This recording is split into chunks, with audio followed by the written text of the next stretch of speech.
Hello, welcome to Pro Modeler. I'm Phil Flory. This build, what we're going to do the new Academy F22A Raptor. Got some little goodies for it as well. What we've actually got here is the Cross Delta photo etch set. Now this is the self-adhesive one that actually sticks to it, which gives you those nice textures around the back end for the burners. Nice little set, not too cheap, but probably well worth the extra detail because it is one of those areas that people tend to look at. The other thing as well we've got here, we've got the complete resin cockpit, which we'll have a look at in a moment when we start to do it.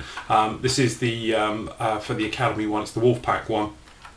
Very, very nice. A couple of little bits with that, but we'll talk about that later. And lastly, I've got the metal undercarriage. Now, this is the white metal undercarriage. There again, we'll have a chat about that a bit more when we get close to it. The kit itself comes in quite a nice big box, but as you can imagine, this isn't a small fighter. If you're limited for shelf space, then you're not really going to have too many others of these up there. So what we got, it can be done very similar to the flanker. If you saw me do the flanker build, it's quite a similar layout to the way they've done that one. On a nice cardboard sheet to keep it from warping, and obviously it's a nice sort of display of seeing how it is, and it'll give you a rough idea of the dimensions of the overall aircraft. Quite nice panel lining and all the rest of it, pretty much standard to sort of Academy. There is a couple of little coughs, little hiccups in it if you like. Down here we've got the actual front slat. For some reason there's a gap in the panel line, so obviously that'll need rescribing in. And there's a couple of I don't know how the best way to describe it. It looks like somebody forgot to put the panel line in and somebody in the factory stood there and put everyone in afterwards. It came out. I'm sure it's not like it, but it does look like they are extra panel lines put in afterwards, sort of like an afterthought going in. But there again, let's say they're tied on sort of to a nice sheet. Actually hold this one out now, that taped in down the back here. Let's get that one out. But there we go, that has it just like that, so we can use that bit. Inside, you obviously got your standard instructions, quite a nice call out for all the different paint manufacturers as well there, although going on about paint, we'll talk about that when we get to that part of it. It's quite complicated and I'll explain a lot more about it at the end. But there we go, usual thing, nice polite instructions, quite well detailed I must admit, no real complications going through and looking at it at this stage. But there we go, there's that. The other thing that's quite nice about it, you've got a fantastic amount of decals for it, as you can see here. Now what this basically covers today, obviously if you're watching this for years down the line, obviously there'll be more squadrons in service, but technically all the squadrons that are flying them, as of we are now in early 2009, have got them right here. So you've got all the decals for all of them. They're printed by Cartograph, and as you know, Cartograph pretty much spot on. I've never had a bad one from them yet. Same as obviously you've got all the weapons fit for it. So we've got the new Sidewinder, the X version, or the Super Sidewinder, the fuel tanks, which is a nice touch, and then obviously you've got your JDAMs, things like that. So pretty much all covered, and as I say, any aircraft you can think of at current date that's got it is there. Now there is aftermarket decals available that are coming down the line quite rapidly. As I said, similar to the flanker in overall thing, as in we've got a top half and a bottom half, and they sandwich together.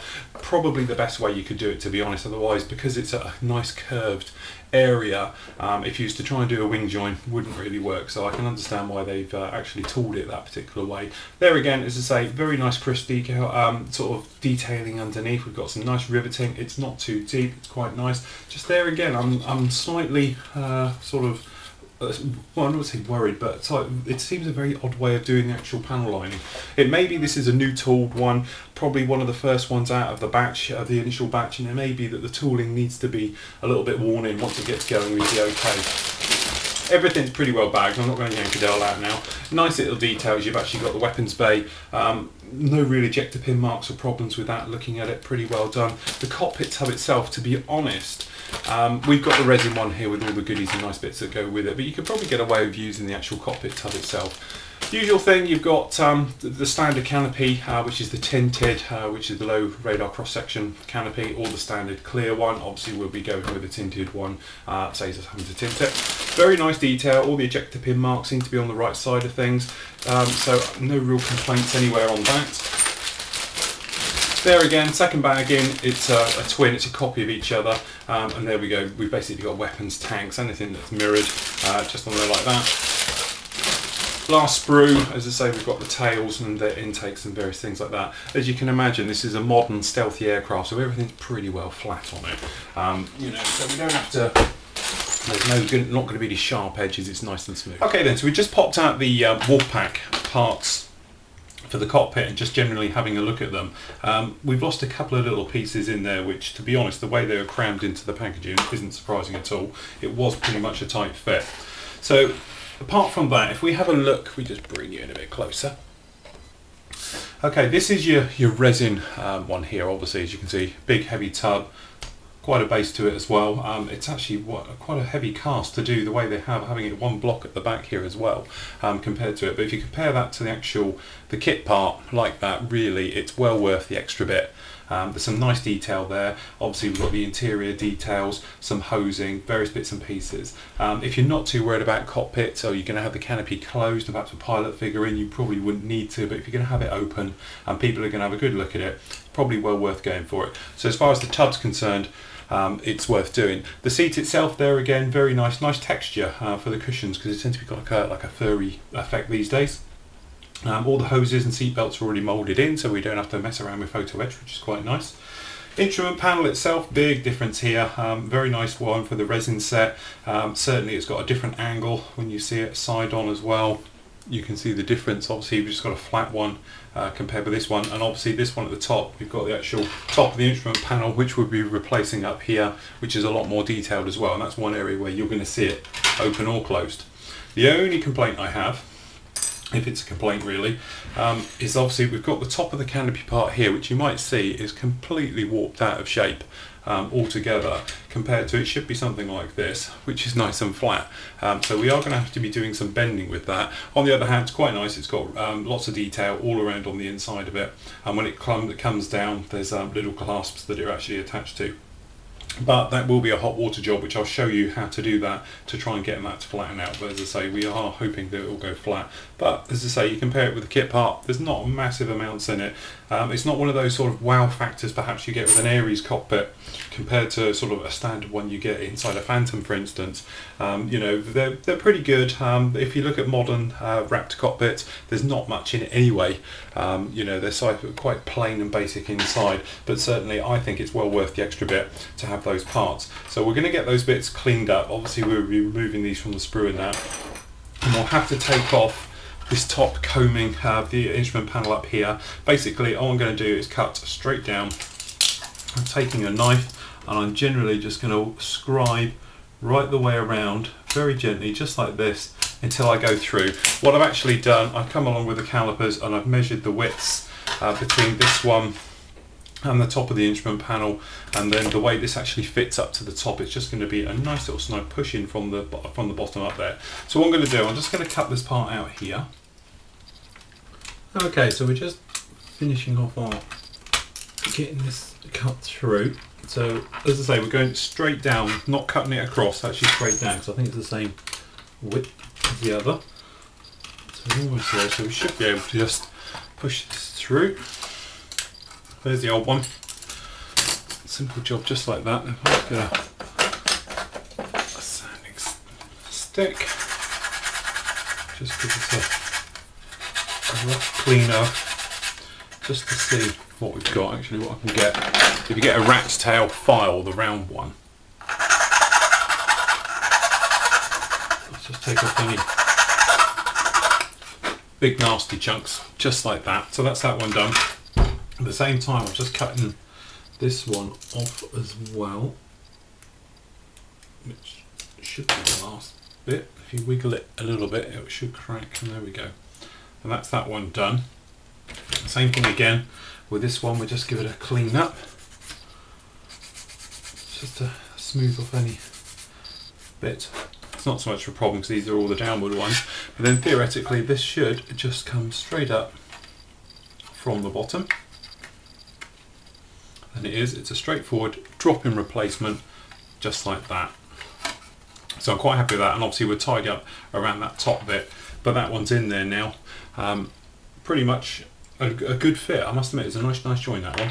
Then obviously what we've got, the actual main tub, you've got this little lip at the back, goes to the back of this one, and there's a drop-in replacement. So between the two, I think we should be pretty much there. So if we just try and fit these together, just have a look-see. This one sits on top, we can get it all painted, and then it's going to be a simple push-in replacement Here's hoping.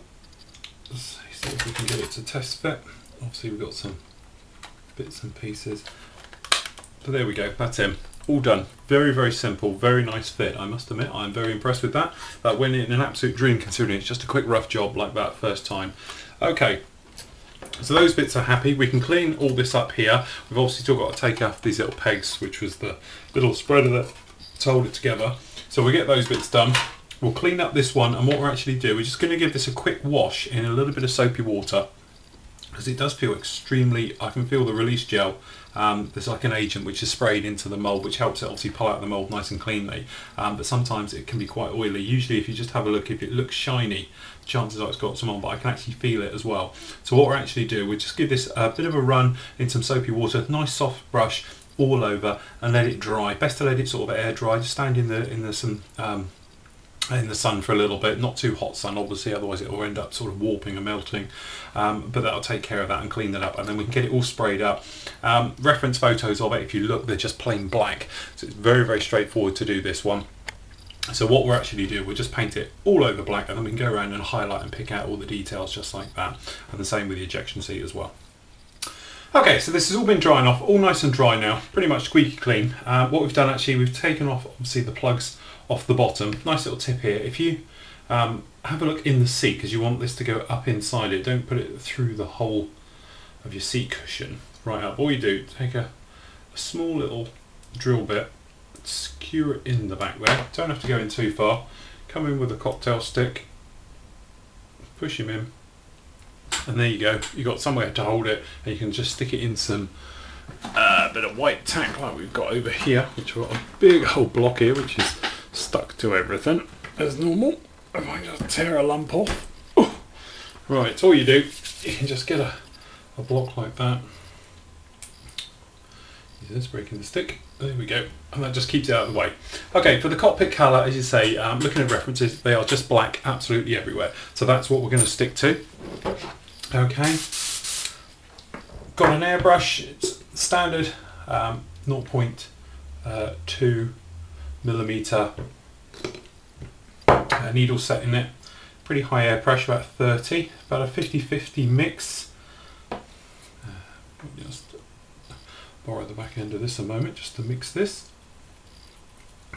Good old mix in the car cut. Then all we're going to do, the black to come through, we might as well start with this ejector seat. We're just going to spray the seat black, and then we can go around and pick out all the colours with the greys and dry brushing and things like that. But for the moment we're going to start with black, purely because the cushions and everything are black, and it would just be easier to spray them than it would be to hand paint them. Okay, there we go, there's the seat done. Excuse me. Right, okay, so on with the cockpit.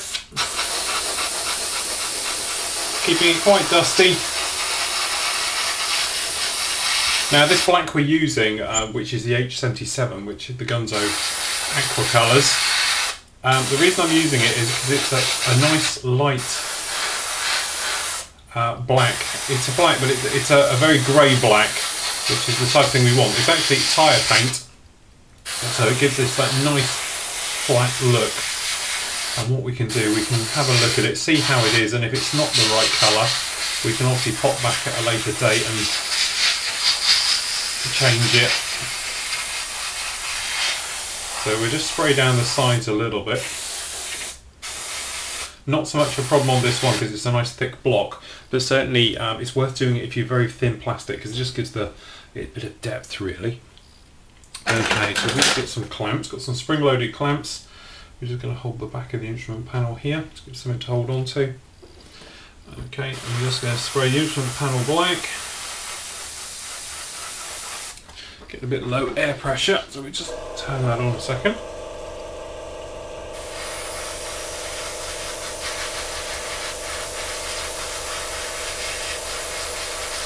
And just remember your airbrushing coming from all angles,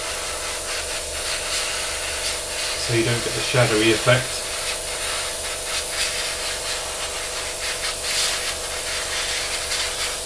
There we go, just like that.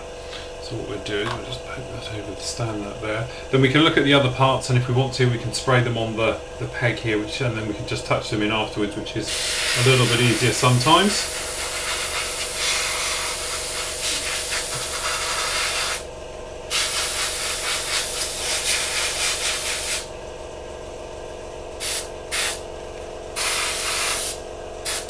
Just like that. If we just get another spring-loaded clamp, so I'll start to run out after this, only having two.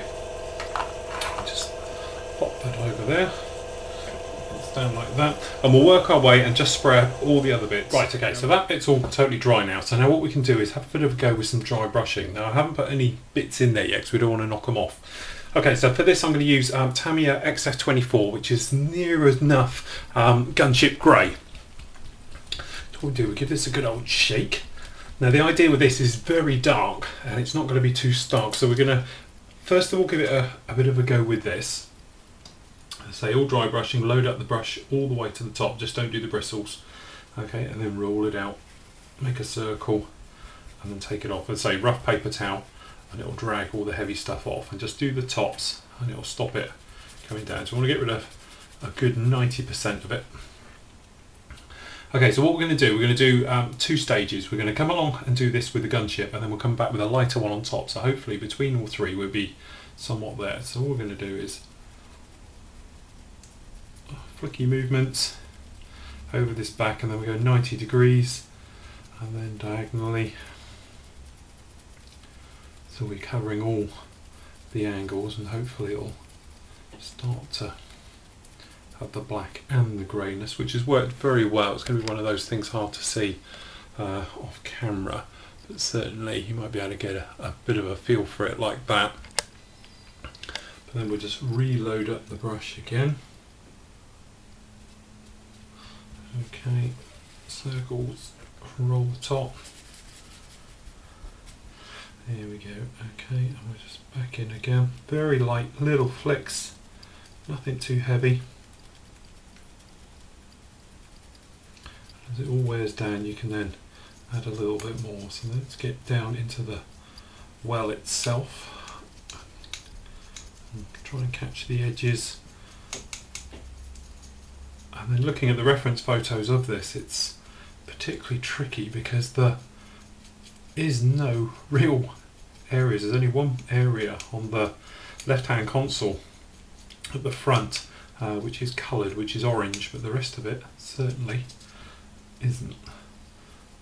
So there we go. To actually, me looking at it, I'm very, very happy with that, and there's a part of me that might even leave it just like that because that's not that far off. It's going to be one of those awkward ones on camera. What we'll do the seats as well, because this seat, normal Aces 2 ejector seats are grey, Raptor ones are black. So what we'll do, we'll actually hold the seat a little bit. And as I say, because it's a nice subtle effect, this using the grey, the gunship grey, instead of using obviously a grey or something like that, you can pretty much get away with quite a lot of stuff, and it will just give it that sort of faded look rather than perhaps a stark look. But I must admit, I'm more than happy with that. It's actually come out a lot better than I was anticipating, to be honest. So what I'll do is we'll just see if we can get you in to see this a little bit better. Forget the bit I've sprayed my hand. There we go. As I say, it's shiny, but we're going to knock that back. We've given it a flat coat anyway, so don't take too much notice of how shiny that is. But there we go. That does it just like so. And then the instrument panel on the top there, certainly a lot better. And then what we'll do, obviously we're going to have to do some detailing with some of the switches, but we'll try and pick out these top ones in very light grey, because that's how it actually is, the same way as we're doing the little switches down there as well, which isn't too much of a problem. It's just going to be one of those real time consuming ones to literally place each particular one, and a cocktail stick is a good way of doing that, and load that up with a little bit of grey paint on the top. So what we'll use, what should we use? A little bit of sky grey, and we'll just give this a good old shake. And what I've got is a brush with literally just a few hairs on it, which is quite handy for this. It's one I've trimmed down to literally, it is just a handful of hairs. Okay. Then all we're going to do, if I bring you in a little bit, you can see this attach. All we're going to do is just going to pick out some individual little switches and knobs that I can see, and then the rest will get a little dry brush, but these are obviously the bigger, more important ones, which are just done like that, and then we will endeavour, if we, little idea here, we use a slightly thicker brush, something like this, and this is a, I'm no good at these, this is a 02. We'll just get a little bit on the brush. Okay, we're going to knock most of it off. Actually, what we'll do, we just get a bit better paint, it's a little bit watery. That's it, knock most of it all off. Okay, but not rubbing it totally out. What we're going to do is just make a nice little light pass over actual stars. Now don't worry about too much going in the middles because we'll cover those. That's okay, and what we'll do is we'll just work it round just like so, and I don't know how well you can see that, but that came out quite well.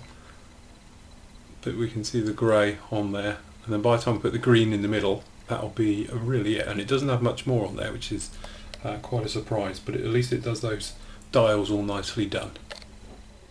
Okay, so what we got here is some clear green, so we're just on a thin brush, just like so, and then we're just going to put a blob in the centre of each one, and just running it down to the edges, and if we do go over, to be honest, which I've done there, then what I'll do is I'll just go around and do a little bit of dry brushing. What we're doing is just pushing it to the corners, just like so. But it will give us that nice effect of them being switched off, and it's nice because they catch differently in the light as well, so if you got strong lights around it, they obviously reflect. But what you have to do is make sure it gets to the corners, because if it doesn't go to all the edges and the corners, it looks a little bit odd. So you've got these little ones at the top as well to do. And as I say, what we might have to do is just pop back and just take care of some of that dry brushing if we've overshot. The other thing as well you can do is put a little bit drop of clear on top of them to help them go through. But there we go, that's them on, which gives them a nice little shine, and they'll stay just like that with any luck.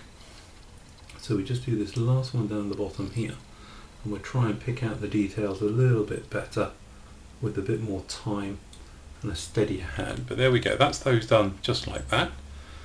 Right, so if I show you what we've got to do on this, basically picked out some of the more intricate little details on the inside. As we said before, really there's not a great deal you can do in here. This front part's a bit of orange, just put down there, looking at the references, it has orange. The other thing you can see is these parts on the top here. This is the Aces 2 ejector seat rails. Now basically they come on a little piece like this. We just cut that off of there, shim them in, and then these little top brackets which curve over the top, which are quite hard to see. You probably see them a little bit better head on. See those little brackets at the top there? They go right over the top of it, and they cover around, but you have to trim them to length, and I found it better just to do a little bit at a time, just keep trimming to take them off like that.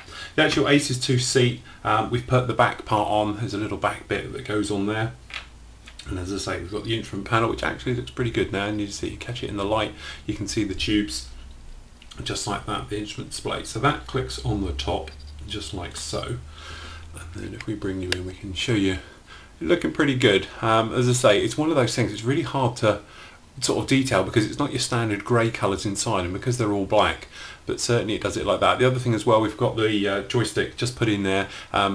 It might be floating around the bottom of the bag like mine was. A lot of the little bits have been detached off of the actual carrier fret, which is like this, so we've had it off. Those other bits there are really ones for holding the actual part open. So that's that really done. So if we just slip our seat in there, the seat goes in there just like that, and we have one very nice Raptor cockpit done. Very strange to say it's in black, but it does make a difference. Obviously we just picked out the harnesses and the bits like that. We've done the oxygen bottle bit of green. What I'll probably do is pop around it with a little bit of silver, but being very, very modern, they're not going to be sort of scraped and worn down, certainly like older aircraft are. But there we go, that's actually done now. So when you come along and you slip it up into the top of the cockpit, just like this, bring you in again, it fits in there, and I must admit it is a fantastic little drop-in fit. It really, really is nice, and it goes in there very, very well. You know, to start with I was thinking perhaps you wouldn't need it, but now I've actually worked on it, it's a lovely piece of kit. So if you are thinking about doing the Raptor, especially with the open cockpit, it's well worth putting a little bit of money into it and going with the Wolfpack resin set just like this. So okay, that's those bits done. Now I'm not going to attach it in there for the moment. What also I've done, I've gone around and cleaned up quite a few of the little sprues, the little cut-off marks, tabs and things like that, to do them onto both sides. And what we'll do, we'll leave that to a side for one moment because obviously it's fragile and we don't want to damage it. And what we can get on and clean up all the bits and pieces and start getting in, adding obviously the weapons bay, the wheel wells and the bits like that now.